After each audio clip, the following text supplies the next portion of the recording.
Evening. Thank you so much for joining Get Counted 2020 census event. I'm so excited to be having this conversation because the census impacts all of us. So it's extremely important that we understand what it is and how we can get engaged with it and what is at stake for Minnesotans. The census determines political representation and shapes how billions of dollars in federal funding is distributed to states and local communities every year around housing, education, healthcare, and so many other areas that affect our daily lives. Once the census count is completed, the Census Bureau will send redistricting count to states. This information is then used to redraw legislative districts based on population changes. In the last census in 2010, we were very close to losing a seat in Congress, and we are in the same position this year. In order to make sure that doesn't happen, we need to ensure that our children, renters, immigrants, refugees, and our homeless population and all of our other historically undercounted communities are counted. And this is how we get greater representation in Congress and how we ensure we get the funding and resources we need to continue to build our communities. However, this census, we have had some major setbacks. With the changes to the census timeline and operation, the Trump administration continues for ways to scare our communities out of counting themselves, the COVID-19 pandemic, and the uprisings. We have faced a tremendous amount of challenges, yet our census advocates at all levels in Minnesota have fought to ensure that all Minnesotans are counted. In Congress, I have continued to fight for the census to be fully funded and to ensure a complete count. I've co-sponsored the Fair and Accurate Census Act, which would appropriate additional funding for census efforts during COVID-19 and would extend the statutory deadlines for apportionment and redistricting data to give the Census Bureau enough time to count all of our communities. It would also require the Bureau to send monthly status reports to Congress, ensuring these extra resources we are using, these extra resources that they have are used as intended. At the beginning of September, I signed onto a delegation letter to the Census Bureau and the United States Department of Commerce to extend the census operation deadline back to the previous date of October 31st. Currently, Minnesota is ranked 11th in the country. This includes self-respond, online, phone, and mail, and non-respond follow-up. Previously, Minnesota was number 1 due to our high self-response rate, 74%. But unfortunately, our non-response follow-up is at 23.5%, while the nation's average is at 29.6%. Our goal is to have 100% count in Minnesota. That is what we should all be striving for, and that is why we are here today with census advocates that have been working tirelessly in our community to ensure we have a complete count. We have XP Lee with the Minnesota Council on Foundations, Monica Hurtado with Voices for Racial Justice, and Fartun Wali with Isuwan, who are all joining us virtually. Thank you all for taking some time out of your evening today to have a conversation with our community. I would love for all of you to introduce yourselves, to share more about the census work you have been doing and how those things are going recently. So we'll start with XP. Welcome. Thank you, Representative Omar. So my name is XP Lee. I am program manager with Minnesota Council on Foundations. And my chief project is the Minnesota Census Mobilization Partnership. And we have been working to ensure an equitable and fair and complete count of all Minnesotans, for the last few years here. I think we started our first conversations back in 2015. And so we're really proud of the work that we've done so far. We look forward to being able to get as many as we can that haven't responded yet in these next couple of days here. So thank you so much for the opportunity to talk about it tonight. Thank you. Monica? Hello, everybody. I hope you can hear me. I'm having issues with my today. So, Monica Maria Hurtado. I am a community organizer with Voices for Racial Justice, and we join the efforts of many in the show. And we have been in a long journey, coming from being very skeptical about the work and fearful about engaging our communities of color and indigenous on the census. And we joined the Minnesota Census Mobilizing Partnership, and with them, we have been people across the state who are part of the historically undercounted communities. So people of color, indigenous, people experiencing homelessness, people working with children. Now, from can you hear me well? From being very skeptical, now Voices for Racial Justice is talking about census day and night, and with all partners, and trying to do all we can to make sure our communities are counted. So that's about work.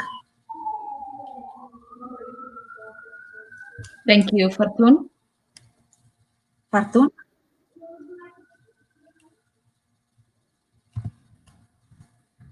You're muted, Fortun. That's the new thing, you're muted. So thank you so much, Omar, for hosting us. My name is Fortun Wali. I'm Somali American. I lead an organization called Isurun. It's focused on Somali women and their children, their families, including men. Our goal is to really help out of poverty or our families, and they're first generation of immigrant, multi-generation, and our focus is upward mobility. And we found out that the census had everything to do with why inequity exists in our community and communities of color. And so there's so much scarcity, as you know, there aren't enough resources for people of color and indigenous. And 2 years ago, when we got involved about the census of the co-creation table, we got training, and every question that we didn't have answer why inequity existed in the communities of color in Minnesota was due to the census. For example, Minnesota data demographics show that are 45 or 50,000 Somalis in Minnesota. We know that's not true. Probably, Omar, you know more than 50,000 Somalis, or we know there exist many of them here. So the census is so critical. There's so much scarcity, whether it's healthcare, whether it is the infant mortality rate of women of color and indigenous women. We are now breathing and doing everything impossible possible to count our families and our children and our elders. So I wish that you could extend, but that's our wish and your work. We will continue to push that. I do want to say we were going to have Shelly Diaz with the Millie Lax Band of Ojibwe join us as well. Hopefully they might be able to, but I know that the indigenous community of Minnesota is also working really hard, and it's going to be important for us to make sure all of our underserved communities have a fair count. And so with that, I'm wondering if you all can share how you or your organization has been working with the community to ensure a complete and accurate count.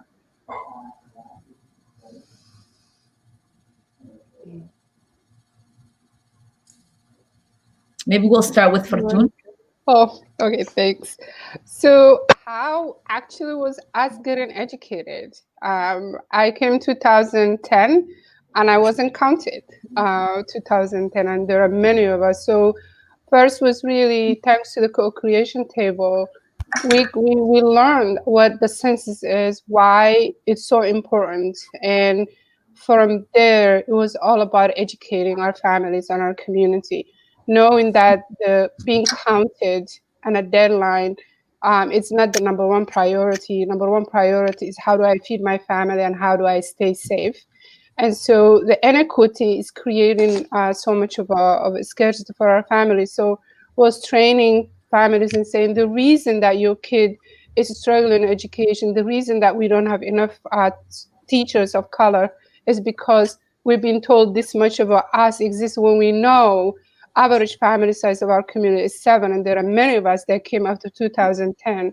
So really went into hand in hand every service that we do, whether it is the services we do and working with the community. And when it came down to collecting and doing the census, then the COVID-19 hit. So what we have done, use every avenue we can. Our elders will call and we do through FaceTime. They're walking and we do it. And so we have every one of us, 16 staff that we have, every one of us trained to do the census, any point, any shape, even calling, someone will call about other services and say, did you do the census? And if they say no, we'll say, wait, give us 5 minutes and we do it. So it's really hands-on, on the ground and everywhere. Opportunities to do it was really great, and we have to get more time.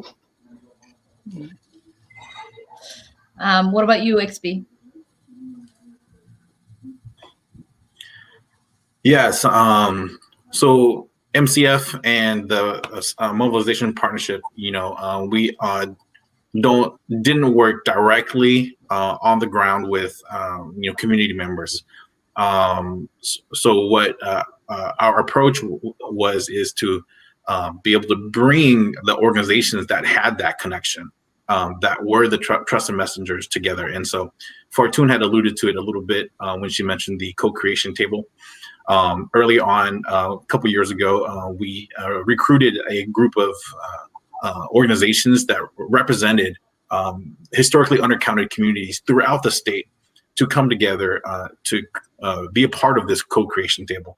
And it was those organizations that came together to create our Minnesota Census mobilization and engagement strategy. And this was going to be our it is our relational organizing based approach, which centered these organizations in peer-to-peer relational organizing strategies and techniques. Unfortunately, obviously, coronavirus and COVID-19 threw a big wrench into those plans.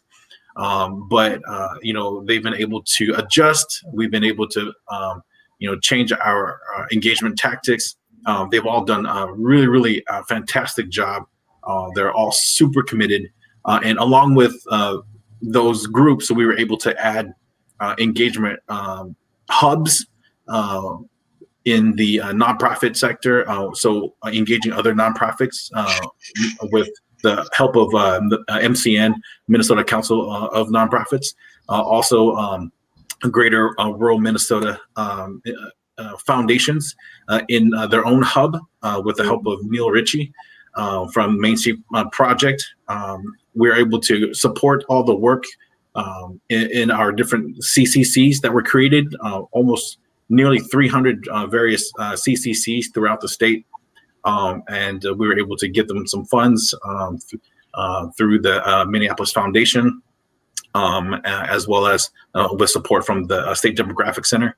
And then last but definitely not least, our tribal nations. We were able to engage in partnership with the Native Governance Center and with the help of our coordinator, who unfortunately was unable to join us tonight, Shelly Diaz. So it was through these hubs that we are able to really try to drive the message and the connection from the national level all the way down to the ground level. So that was our approach, and it's been a wonderful experience, a learning experience. It's been challenged and overcome a lot of obstacles in 2020, and we look forward to the capacity that we built this far, continuing and building on top of it, moving into the future.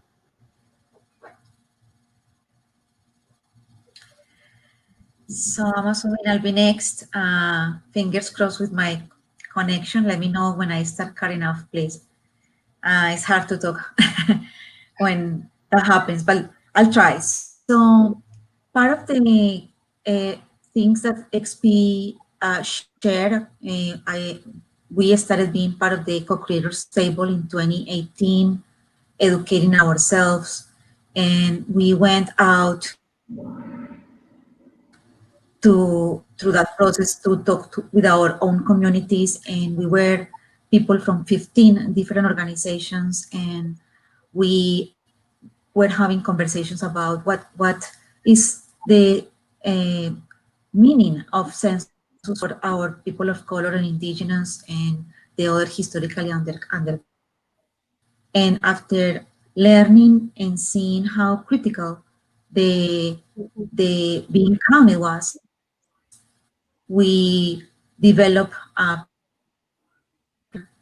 and with that communication plan, we started going everywhere. We were able to do presentations about, okay, this is what is at stake.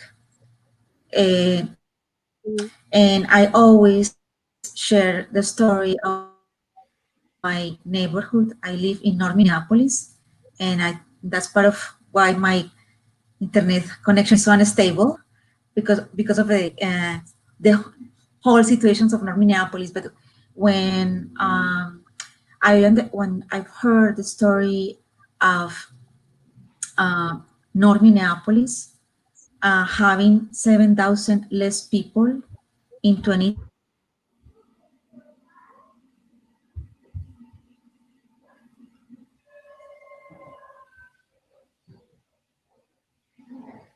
Sorry, I think I cut it there, but I'm back. So how losing 7,000 people in North Minneapolis, that we didn't get $106 million in.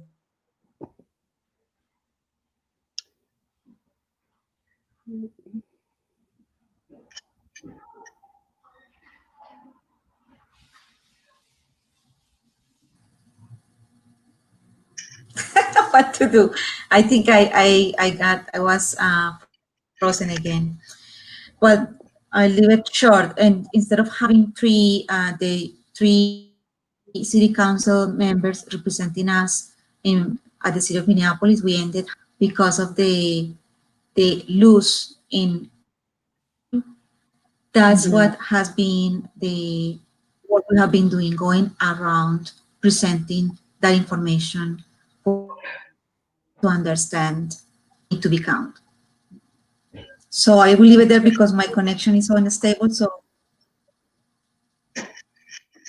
no, thank you for that, Monica. I think that's an important piece, right? We don't only lose representation in local government or state or even federally, but when a community is undercounted, it loses millions of dollars that it can be used for investment in that community. And as you know, Fortune said earlier, it impacts your educational outcome. It impacts the health outcome of that community, and it certainly impacts our ability to negotiate, right? For those resources for our community. If we can't say that there is, this many number of people in this particular community of this ethnicity of whatever, we can't adequately ask for a proper investment to be centered in supporting that community or that group. And so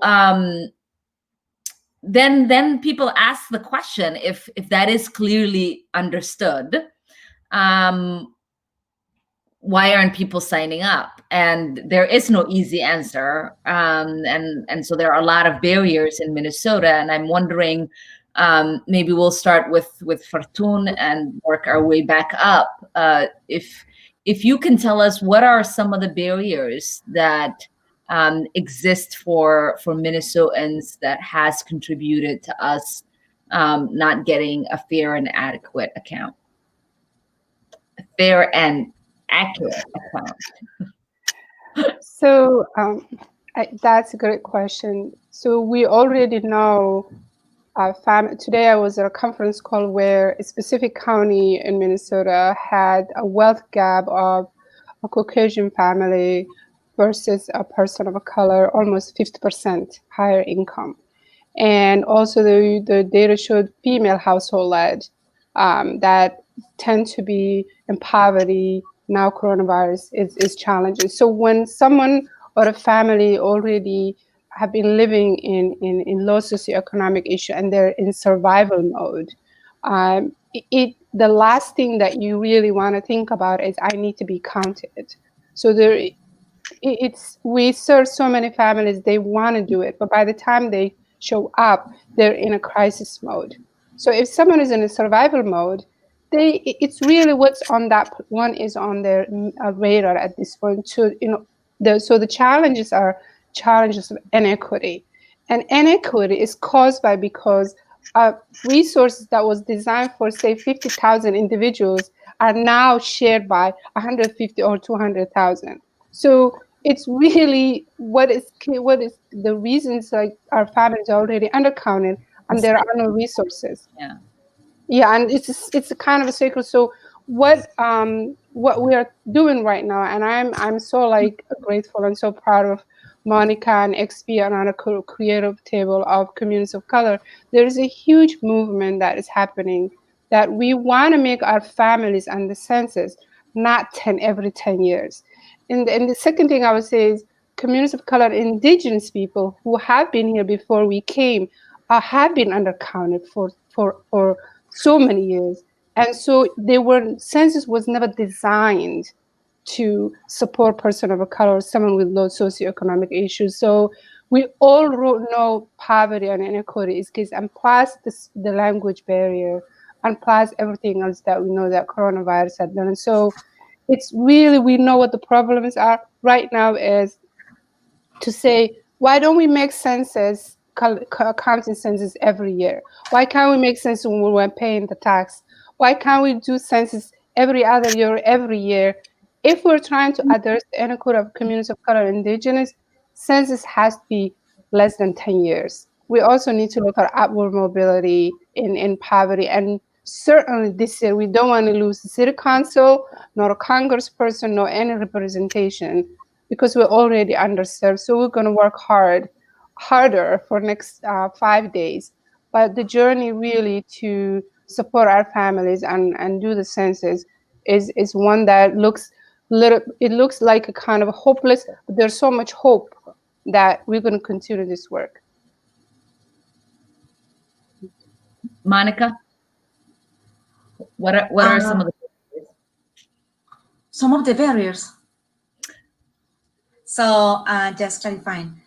I think, let me be blunt, I think it's a structural racism. I think the system was designed to make us invisible. If we don't exist, the system doesn't need to deal with us.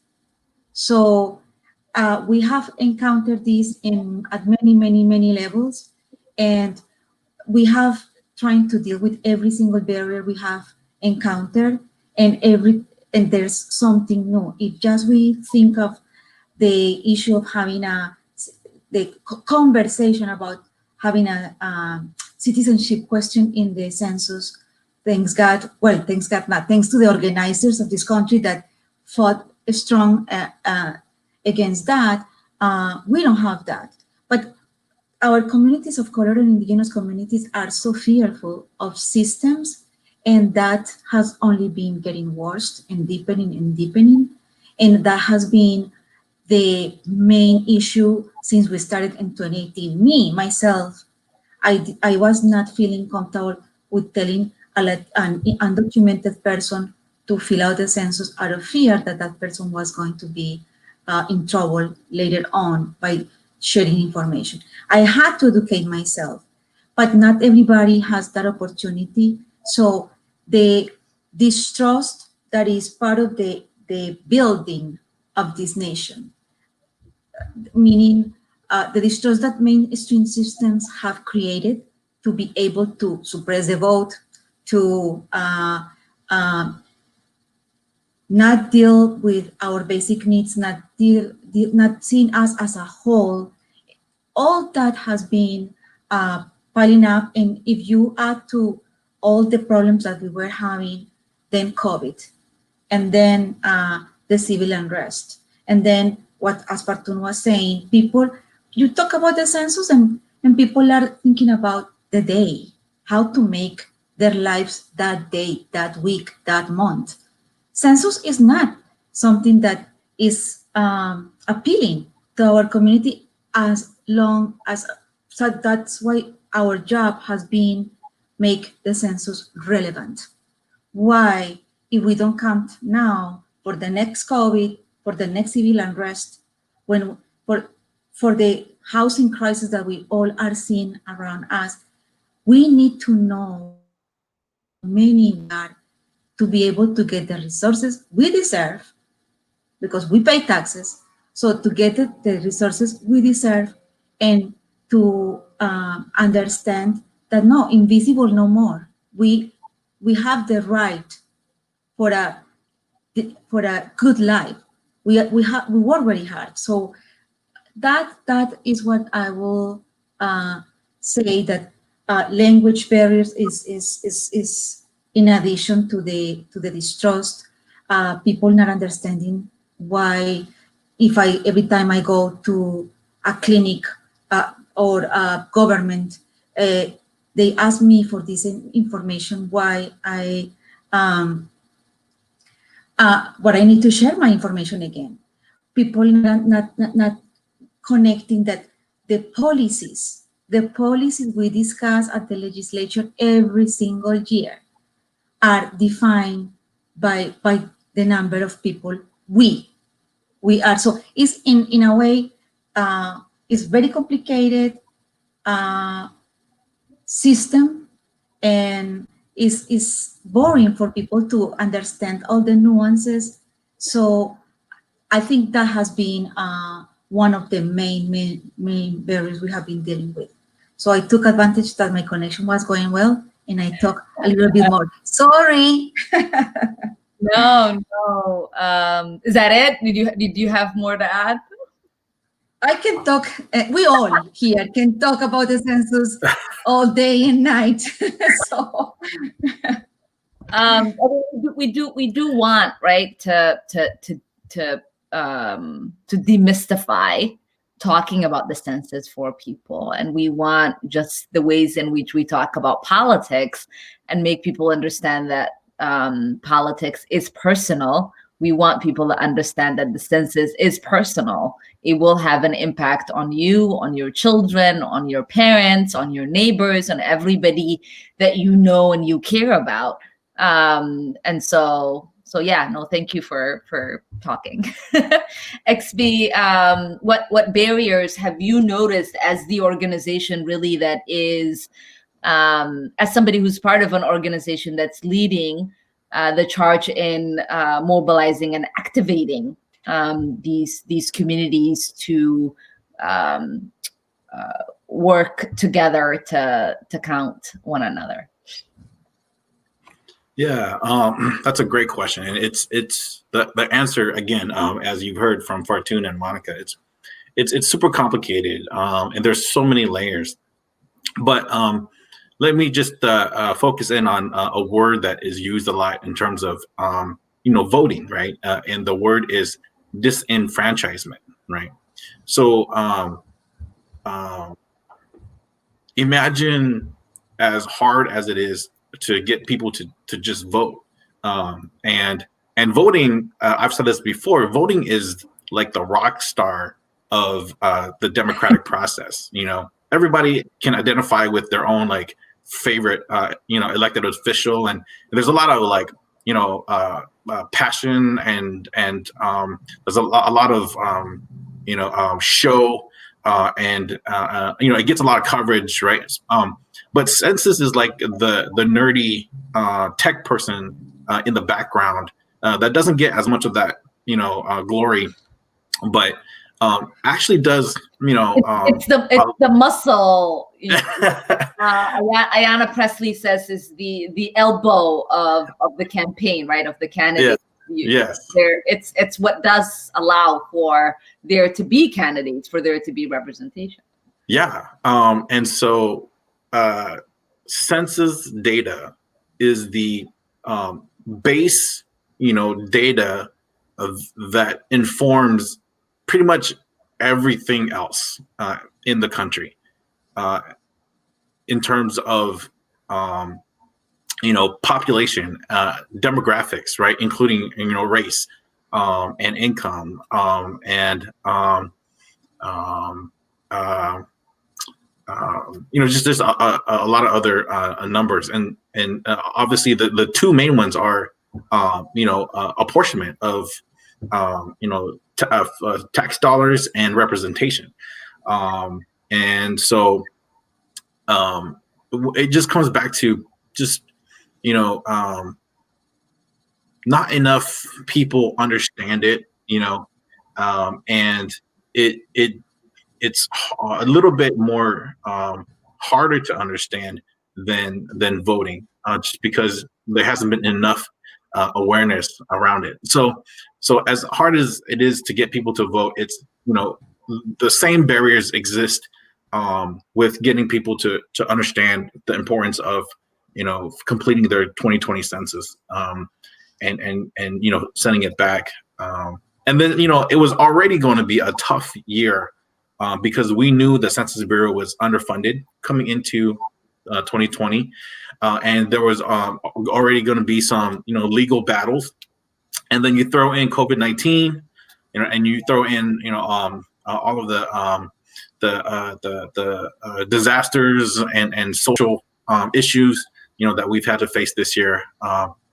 So it's definitely been a unprecedented year.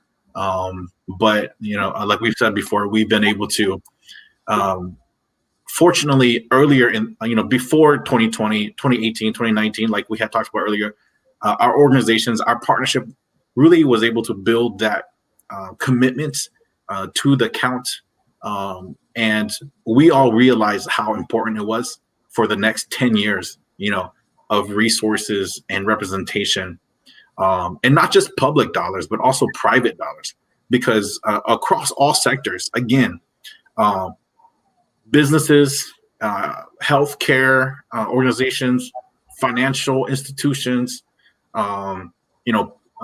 private, businesses, large and small, they also look at census data to be able to drive their growth and their expansion, into our communities. So those are dollars that we don't have a lot of information on as well, because we it just isn't tracked as much as public dollars. But so we might be missing out on investments like hospitals, banking institutions, shopping centers, and other things, if we don't get an accurate count. So yeah, some of those are just a little bit of the barriers that we face, but it's definitely tough.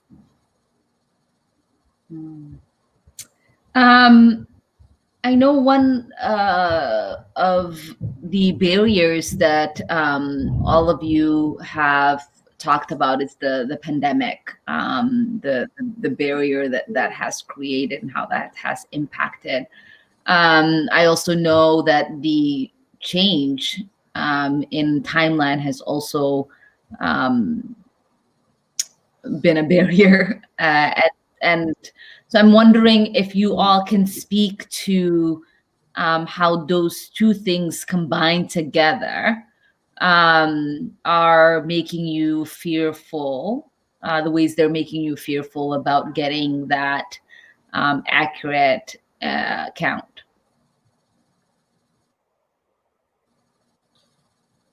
Who wants to go first?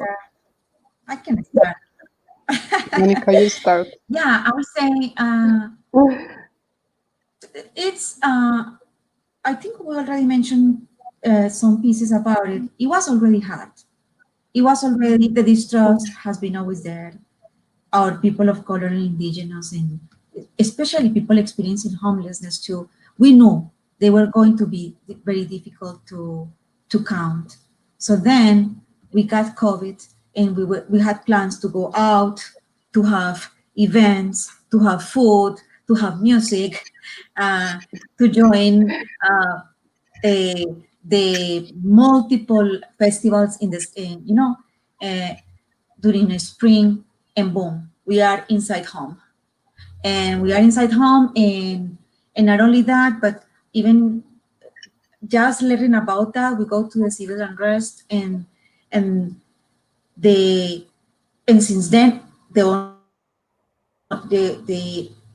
the situation of many of our brothers and sisters have been, the economic situation has been just even harder and harder. So we rely on internet.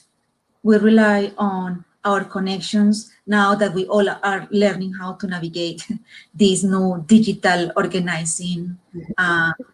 And so I will say that the difficulty of keeping this at the focus when a media people, you don't need to do any effort. You turn on, you are on the bus, you listen to the radio, you are on your car, you listen, and what you are hearing is all those narratives coming about the census is ending in July. Then we heard, oh no, it's ending in October. Oh no, now it's ending in September. And all this confusion making our stories and our narratives and our talking points changing the whole time. And on top of people being so concerned about, as I said, food, housing, healthcare, census, that happened. It was in April 1st. It's gone. No. It's not gone. It's until it's going. And so this constant situation, and I think 2020 is a year that we will remember forever. I know I was going to remember 2020 because of April 1st was in our heads for the census, and now it's September 24th, and we are here still talking about the census, and we don't know yet if for sure is ending on September 30th, which is the most likely, but still there's a slight chance that is going to end in October 31st.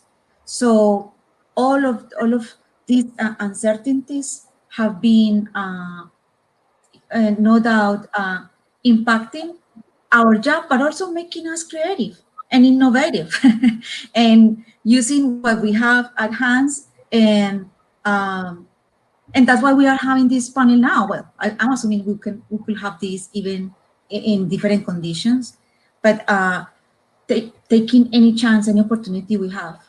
But yeah, we all have been, our plans, the grant money we apply for, we all have had to change all the plans we had and adapt because of all the changes that are happening with census is every day something.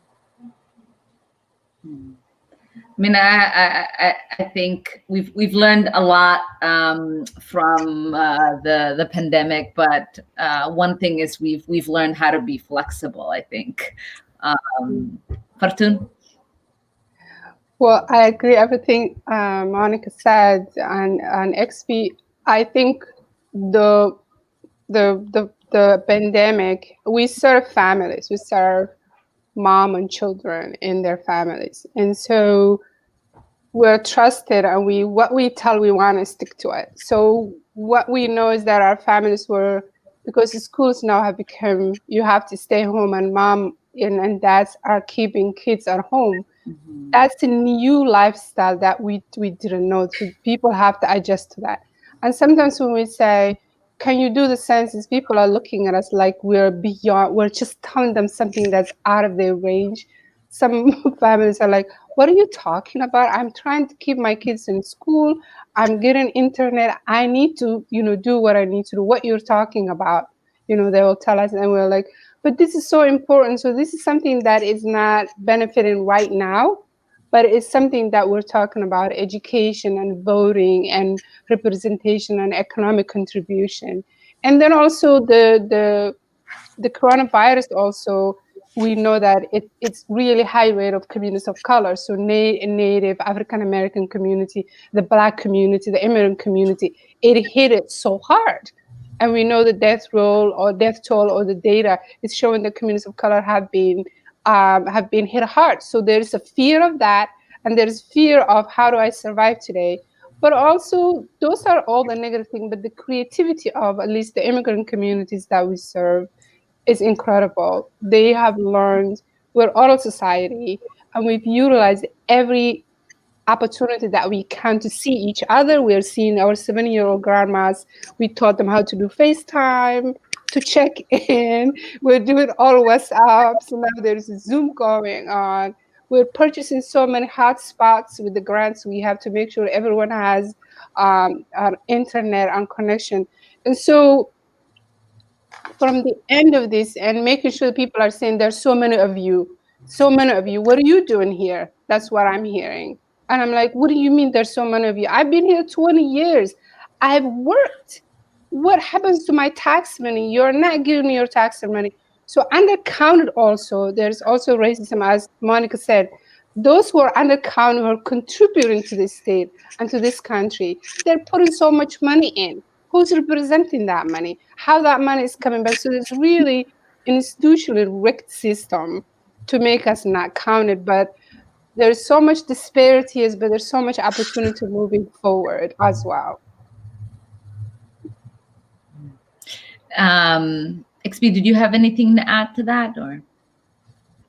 No, I just wanted to maybe not too much, just highlight that I had mentioned earlier, we were getting ready and ramping up for a relational organizing campaign. So that was going to be our core strategy. Talking to people, mobilizing our trusted messengers, like Fartun and Monica and their organizations. And yes, COVID-19 definitely threw a wrench in that.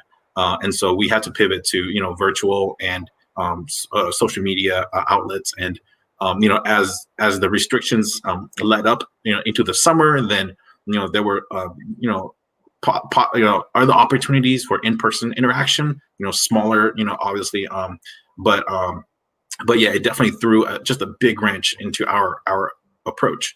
But again, as you heard, everyone really adjusted as best as we could.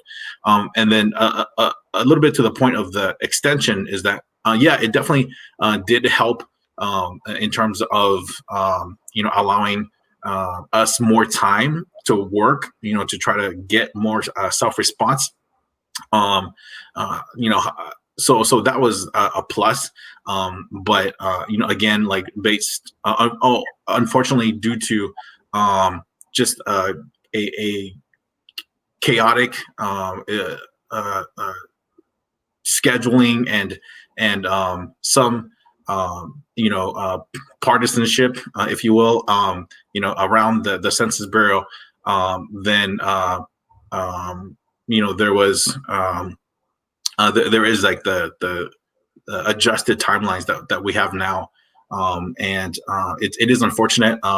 We were looking forward to using up the whole extension, but we're doing what we can with the time that we have now. Mm-hmm. I mean, I think the relational campaign makes me think back to 2000.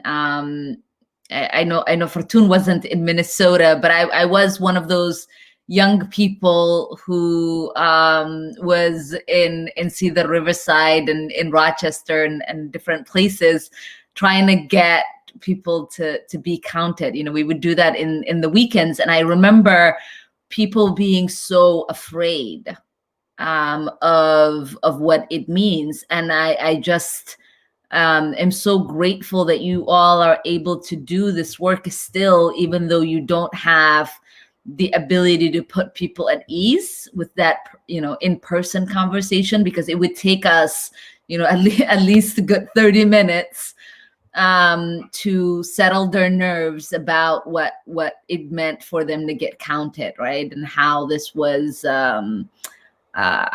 something that everybody can take part in, regardless of what their status was, and regardless of their citizenship or anything else. And so I know that hello, Keith. I think a lot about some of the challenges we've talked about, and I know a lot of people automatically are thinking about these challenges being centered in an urban setting, right? When people think about the Latino community, or the Hmong Asian community, or the Somali East African community, automatically they think about Minneapolis and St. Paul. But we live right across the country, and there are a lot of challenges you spoke about as someone who lives in Minneapolis, that I can identify with existing. And I'm wondering, what are some of the challenges that exist for our rural folks who also need to get counted, who might even have a bigger barrier than some of the urban folks that someone like me has experience with? We And how are you navigating it? What are the challenges, and how are you navigating it? Yeah. It's so sad that Shelly is not here, because Shelly is in the middle of the road, working with the Native community and getting the count. But it's in rural areas, the opportunity to do the self-response online, an issue. The opportunity to get access to the multiple resources that we have been able to build here, it's an issue. And so even the situation of the natives, based on what Shelly has been sharing with us, people in reservations not having a home address, they have a PO box. And when COVID started to be the situation, and the Census Bureau changed the plan, and part of the things that were supposed to happen, people are having access to paper questionnaires, for example, and being able to fill out those and to send those, that has not been happening. And we have been hearing about those things and seeing Shelly and many of the Native community trying their best, and still, till this day, if we see the census track in the north of the state where the Native community lives, it's challenge. No, it's a challenge. Yeah. So our tribal nations definitely have been hit really hard with barriers. Like Monica said,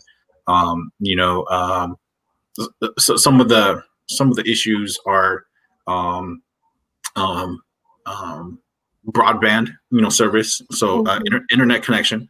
So Fartun had mentioned that a little bit. Obviously, COVID-19, Red Lake Nation actually completely closed off their borders. And so, there was some negotiation and some, engagement that had to be done to be able to get into Red Lake Nation to do some work with the community there.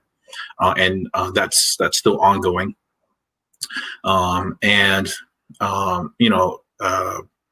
What else?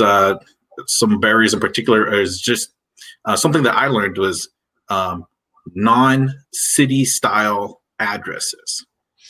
So like in towns, we have like a number and a street and zip code. Well, I think they still have zip codes, but there's not like an actual like similar address for some of these households out in some of the furthest rural areas.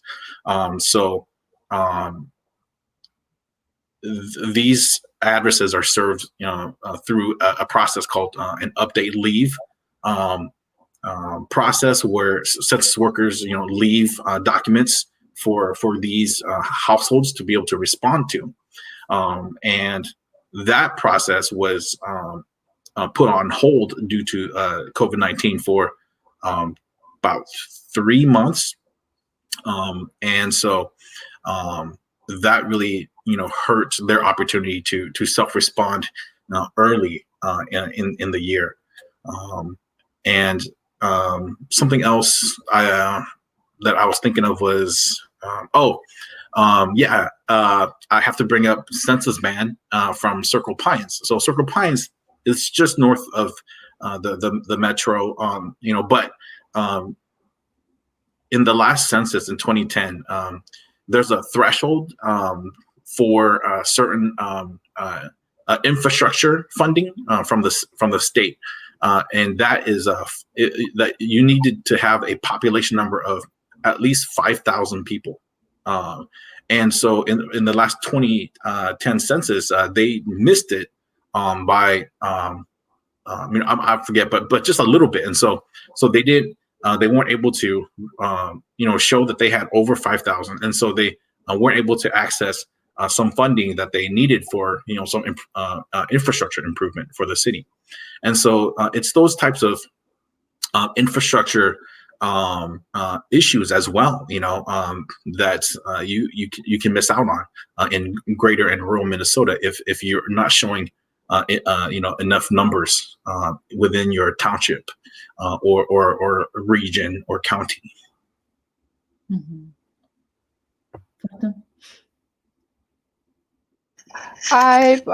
What I can say is we've learned a lot. Our refugees, St. Cloud and Faribault and surrounded area, they all work at the meat factory companies, and they're working hard and they have large families. And so I get despair when I know all of the new refugees less than 5 years, kids are not going to be counted and missing education and all that. So what I can say is we'll learn a lot from this crisis, and it's actually up to us as organizers and everyone and our elected officials to make sure census is no longer every 10 years. We cannot address our inequity and human rights of people of color, indigenous, by having every 10-year census. This was designed for non-ethnic groups, and it's up to us to change that and use what we've learned from this crisis and moving forward. Thank you. So maybe I'll begin with you, Fortuna. I know our time is coming to an end, and I know a lot of us, right, are figuring out how to how to engage our communities in the most urgent way to have this complete and accurate count. I recently did a census event with Habon and the Somali TV and who is a city councilwoman in Maine, to urge the Somali community, all in Somali. You would have been proud of me. My Somali is getting. But I am already anyway. Go ahead. I feel like we're all still not doing enough, right? I know my office has been tabling. My campaign side is doing work. Like we're all just like losing our minds in trying to do everything that we can. Yeah. And so I'll start with you, and then we'll end with that.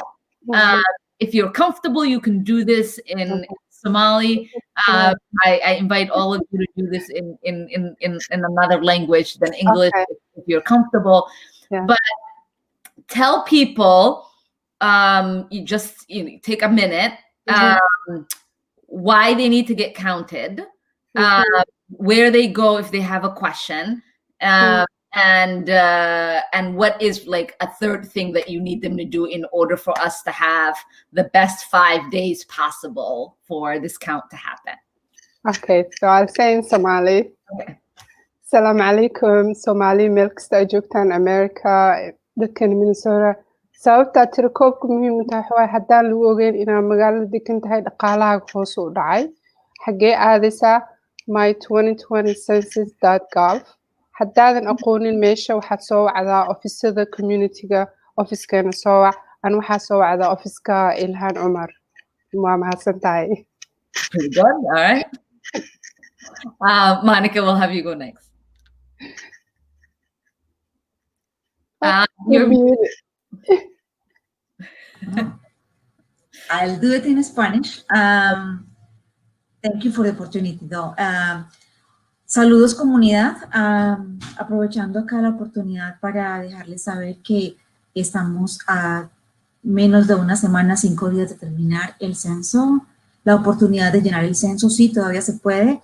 Hasta el 30 de septiembre vamos a contarnos. Si llenan el censo, por favor, déjenle saber a sus familiares, amigos, vecinos, pónganlo en las redes. Es muy importante que llenemos el censo. De eso depende nuestra visibilidad, que tengamos acceso a los recursos que necesitamos ahora después de este COVID. Por favor, vayan, son 5, 10 minutos. Vayan a my2020census.gov.